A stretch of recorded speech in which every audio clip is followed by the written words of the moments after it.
Mereka mendesak pengesahan RUU TNI dibatalkan karena dikhawatirkan dapat kembali membangkitkan dui fungsi ABRI. Pemerhati di bidang pertahanan, kami menuntut agar proses pembahasan revisi undang-undang TNI dihentikan karena tidak sesuai dengan proses legislasi. Ini diadakan tertutup, Bapak Ibu. Sekarang bukan fungsi ABRI lagi, multifungsi ABRI. Semuanya kita, ada bencana kita di situ, ya kan?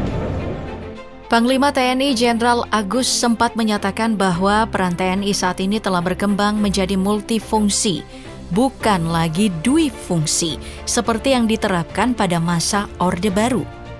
Pernyataan tersebut ia sampaikan dalam rangka merespon keresahan masyarakat terkait revisi Undang-Undang Nomor 34 Tahun 2004 tentang TNI. Namun, alih-alih meredakan kekhawatiran publik, pernyataan itu justru memicu gelombang kritik.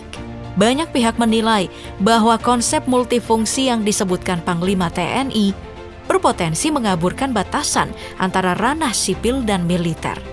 Padahal, sebagai negara demokrasi, Indonesia mewajibkan pemisahan yang tegas antara kedua domain tersebut agar tidak terjadi penyimpangan kekuasaan seperti di masa lalu. Salah satu kritik keras datang dari Muhammad Haripin, seorang peneliti di bidang pertahanan dan keamanan dari Badan Riset dan Inovasi Nasional (BRIN). Ia menilai bahwa pernyataan Jenderal Agus tidak hanya keliru, tetapi juga beresiko membawa militer kembali ke pola lama yang pernah terjadi di era Orde Baru. Menurutnya, ketika TNI diberikan lebih banyak fungsi di luar tugas utamanya, resiko penyalahgunaan kekuasaan menjadi lebih besar. Sejarah telah menunjukkan bagaimana dominasi militer dalam berbagai sektor berujung pada berbagai bentuk pelanggaran. Tidak hanya akademisi, kritik juga muncul dari kalangan aktivis. Gufron Mabruri, Direktur LSM Imparsial, menganggap bahwa Panglima TNI seharusnya lebih fokus menyelesaikan agenda reformasi militer yang hingga kini masih banyak tertunda, ketimbang melontarkan pernyataan yang justru menimbulkan polemik. Sekarang bukan fungsi ABRI lagi, multifungsi ABRI. Semuanya kita, ada bencana kita di situ, ya kan? Saat ini wacana revisi Undang-Undang TNI yang tengah digodok DPR semakin memperbesar kekhawatiran masyarakat. Jika revisi ini disahkan, banyak yang percaya bahwa jalan bagi kembalinya dui fungsi ABRI akan terbuka lebar. Bagi sebagian besar rakyat Indonesia, ini bukan sekadar perdebatan hukum, melainkan ancaman nyata terhadap demokrasi. Bahkan muncul suara-suara yang menyebut bahwa Indonesia sedang menuju Orde Baru Jilid 2, di mana peran militer dalam pemerintahan bisa kembali menguat seperti di masa lalu. Tetapi, apa sebenarnya yang membuat konsep dui fungsi ABRI begitu ditolak?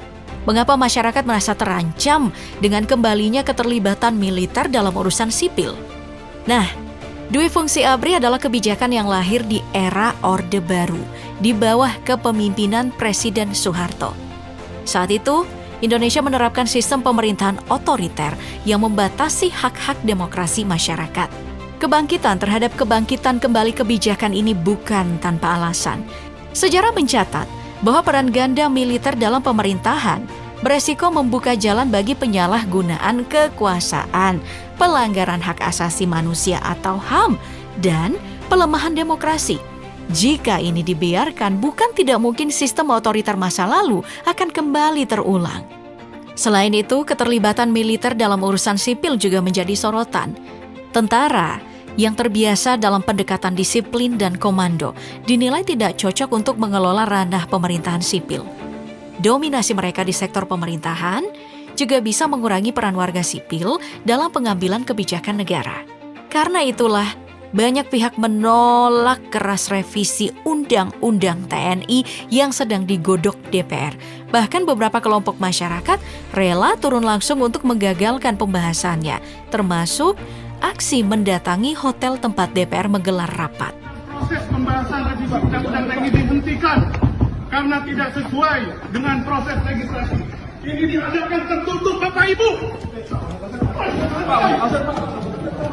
Woi, Anda mendorong. Di sisi lain, Panglima TNI Jenderal Agus Subianto tampaknya memiliki pandangan yang berbeda. Sejak tahun 2024, Ia telah beberapa kali menyinggung konsep dui fungsi yang kini kembali memicu perdebatan publik. Pernyataannya pun membuat masyarakat semakin menyoroti berbagai kontroversi yang melibatkan dirinya dan institusi TNI. Salah satu kontroversi yang sempat menyita perhatian publik adalah pengadaan pakaian dalam alias kutang bagi prajurit TNI dalam layanan katalog pengadaan pemerintah atau LKPP tahun 2025. Anggaran yang disiapkan mencapai 172 juta rupiah, jumlah yang dinilai terlalu besar untuk kebutuhan pribadi. Banyak yang mempertanyakan, apakah pengadaan semacam ini seharusnya menjadi tanggung jawab negara, terutama di tengah kondisi keuangan yang sedang mengalami defisit, katanya efisiensi. Beberapa pihak berpendapat bahwa kebutuhan pribadi seperti ini lebih baik ditanggung oleh individu demi efisiensi anggaran. Selain polemik anggaran pakaian dalam tadi, publik juga menyoroti kontroversi lain yang melibatkan Jenderal Agus Subianto, yakni penunjukannya sebagai Panglima TNI. Bagaimana tidak? Baru saja di tanggal 25 Oktober 2023, ia dilantik sebagai Kepala Staf Angkatan Darat atau Kasat oleh Presiden Joko Widodo.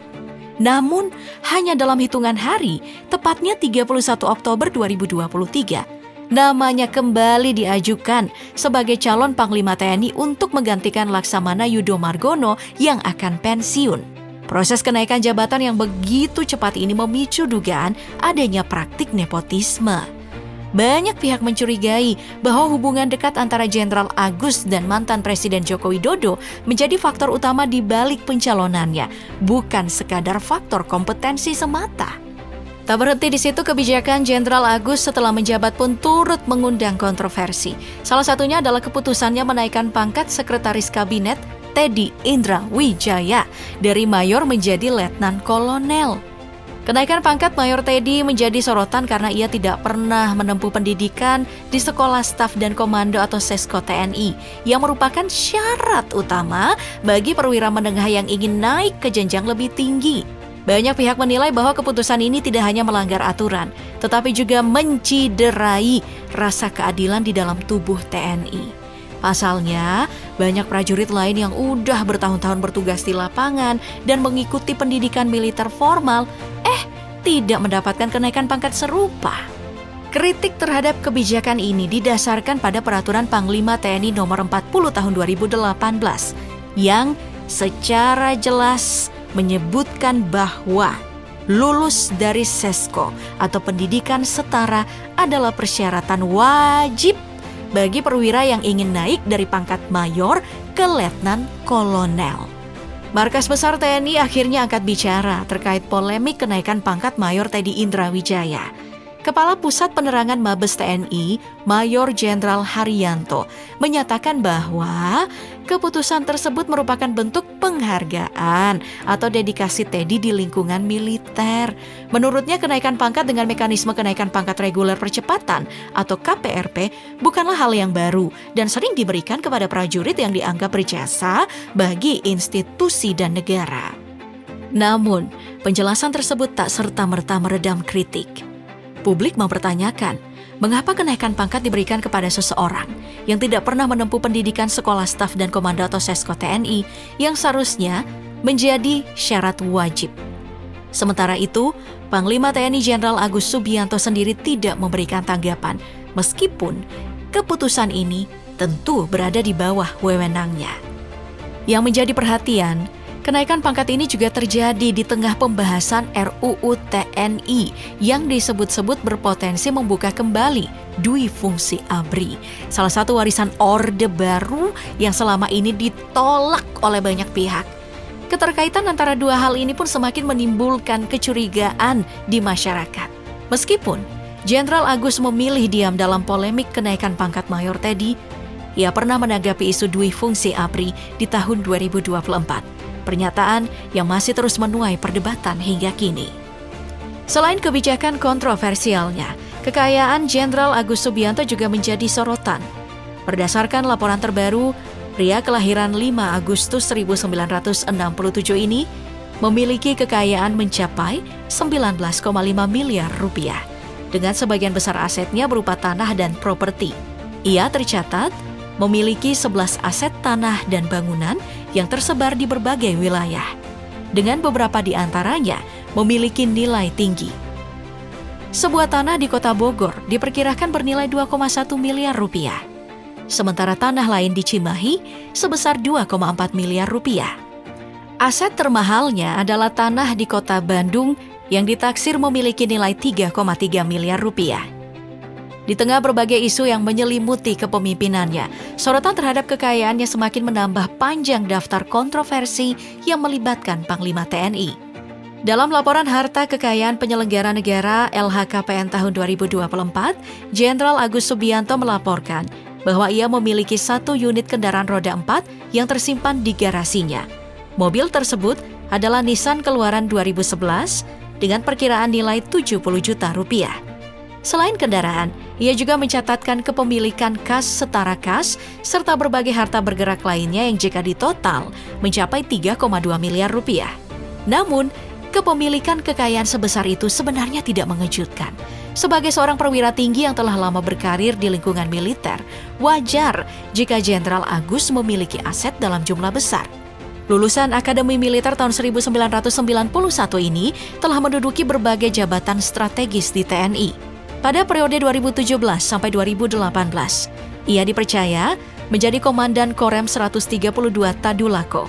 Kemudian 2019, ia menjabat sebagai Wakil Komandan Pusat Kesenjataan Infanteri.